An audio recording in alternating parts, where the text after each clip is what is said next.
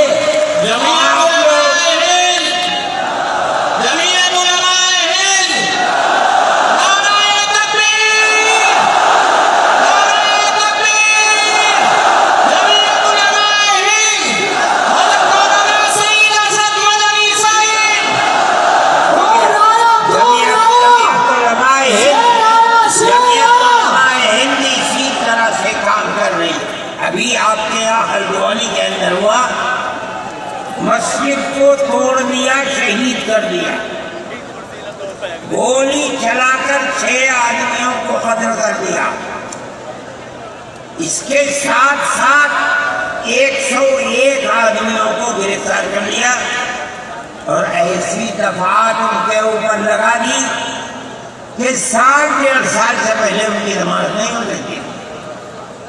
جمعیت علماء نے ہمارے پاس آئے 70 آدمی، کچھ لوگوں نے اپنے کیس لڑے، کسی کو یقین نہیں تھا کہ اس کے اندر کامیابی ہوگی۔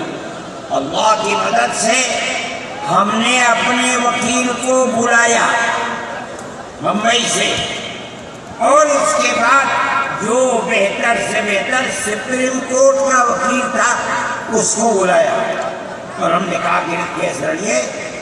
5 پیشیاں ہوئی اور وہ وہی آتا تھا ہائی کورٹ،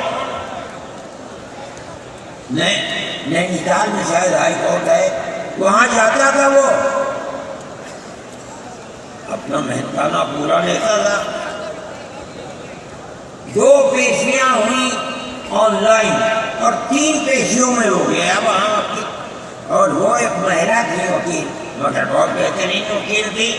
انہوں نے اپنے کیس کو رکھا اور ہندوستان میں میں نہیں جانتا ہوں جمعیت علماء اتنے کیسوں کو اتنے سال سے لڑ رہی ہے، بیک وقت 50 آدمیوں کی ضمانت ہوئی ہے، جن میں 6 عورتیں بھی تھیں۔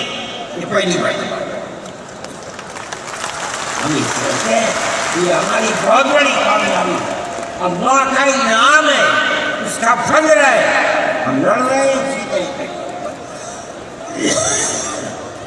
مدارس اسلامیہ، میرے بھائی، مدارس اسلامیہ اس ملک کی مذہبی اعتبار سے جان ہے۔ جمعیت علماء ہمیشہ سے یہ بات کہتی تھی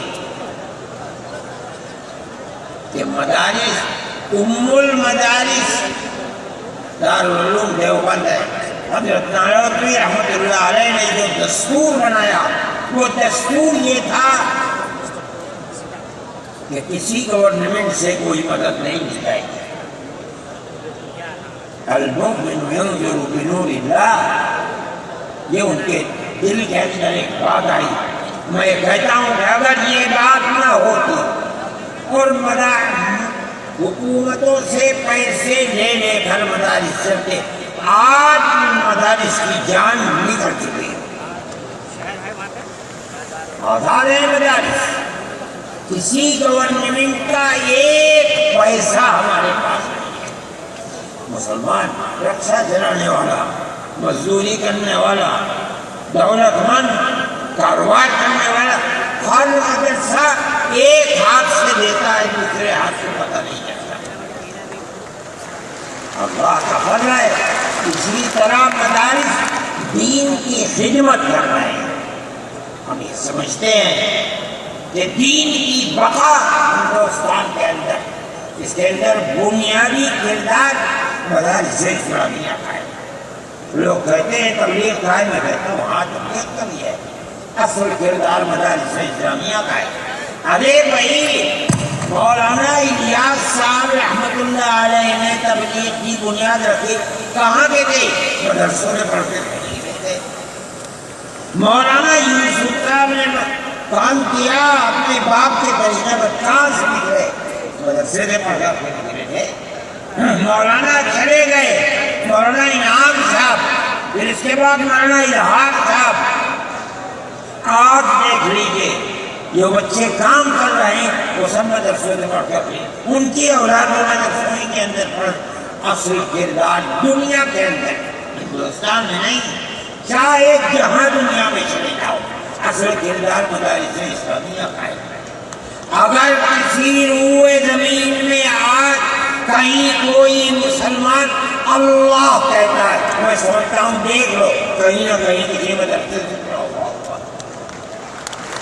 نعرہ تکبیر، مدارس اسلامیہ، ہندوستان زندہ باد. آئین کا محافظ کون ہے؟ ارشد مدنی، ارشد مدنی. آئین کا محافظ کون ہے؟ ارشد مدنی، ارشد مدنی. مدارس اسلامیہ کا یہ کردار ہے. اسلام کو پھلتا پھولتا دیکھیں، یہ ان سے برداشت نہیں ہوتا. مگر یاد رکھیں کہ اللہ کا یہ چراغ نہیں بجھے گا، اسے بجھانے والے بجھ جائیں گے. نعرہ تکبیر، آج سے نہیں 1400 سال سے اسلام کی یہی تصویر ہے کہ یطفئون نور اللہ بافواہہم ویأبی اللہ الا ان یتم نورہ. اللہ کے چراغ کو پھونک سے بجھانا چاہتے ہیں. اللہ انکار کرتا ہے، نہیں، یہ چراغ مکمل ہو کر جائے. میرے بھائی پھر پرست ذہنیت جو کرنا چاہتی ہے، اللہ چاہے گا تو یہ نہیں ہوگا. مسلمان اسی ماحول کے اندر زندہ ہے، زندہ رہے گا، اور اسی طرح اس ملک کے اندر اسلام کا، اس ملک کے اندر بھی اسلام کا چراغ چمکتا رہے گا. میرے بھائی میں یہ باتیں اس لیے کہہ رہا ہوں کہ آپ کے اندر حوصلہ ہونا چاہیے، لیکن امن و امان کو مت جانے دیجیے. مسلمان مر جائے ٹھیک ہے، مگر امن و امان ختم نہیں ہونا چاہیے. میں نے ٹھیک ہے اسلام کو نہیں مانتا آدمی، اللہ کو نہیں مانتا، اللہ کو برا بھلا کہتا ہے. ہمارے آقا ہمارے سر اور آنکھوں پر ان کے جوتے ہیں، ہم ان کو اللہ کے بعد دوسری شخصیت سمجھتے ہیں. جو نہیں مانتا وہ ان کو برا بھلا کہتا ہے، کہے، لیکن نقض امن کے لیے کہے. ہم یہ سمجھتے ہیں کہ ہندوستان کے قانون کے خلاف ہے. یہ فرقہ پرستی ہے کہ اس کو تو نظر بند کر دیا جائے، کسی جگہ جمع دیا جائے، اور وہ جو احتجاج کریں ان سے جیلوں کو بھر دیا جائے. ہم سمجھتے ہیں کہ یہ خود ایسا کرنے والوں کی فرقہ پرستی ہے. ہم اس کو قبول نہیں کرتے. اس لیے میرے بھائی آنے والے دنوں کے اندر یہ بات طے ہوگی کہ اس سلسلے کے اندر کیا کیا جائے. ہم اس کو نقض امن سمجھتے ہیں. آپ ایسا کرنے والوں پر نقض امن کی بنیاد نہ بنائیں، اور وہ جو گھروں سے باہر نکلے ان پر نقض امن کی بنیاد. آج بنگلور کے اندر جو یہ واقعہ 3 سال پہلے ہوا تھا، جو کرنے والا تھا وہ آزاد پھر رہا ہے، اور میں سمجھتا ہوں کہ 63 یا 64 لوگ 3 سال سے جیلوں کے اندر پڑے ہوئے، صرف اس لیے کہ جو نقض امن کرنے والا ہے اسے تو آپ نے آزاد چھوڑ دیا، اور جو احتجاج کرنے والے تھے ان سے آپ کو جیل میں بھر دیا. ہم اس چیز کو اس ملک کے امن کے خلاف سمجھتے ہیں۔ میرے بھائی، بلڈوزر چلانا یہ بھی ایک چیز تھی۔ آپ قانون کے خلاف ہونے پر بلڈوزر چلاتے، چاہے ہندو کا گھر ہو، چاہے مسلمان کا گھر ہو، چاہے عیسائی کا گھر ہو، ہم اسے بھی برا سمجھتے ہیں۔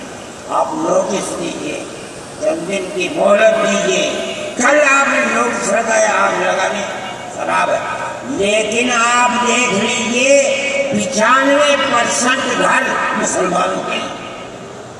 پوری روڈ کے اوپر جہاں مکانات کہتے ہیں کہ اپنی جگہ سے بڑے ہوئے ہیں، مسلمانوں کو بھی ہے، ہندوؤں کو بھی مکانات، آپ صرف مسلمان کے مکان کو ملیں۔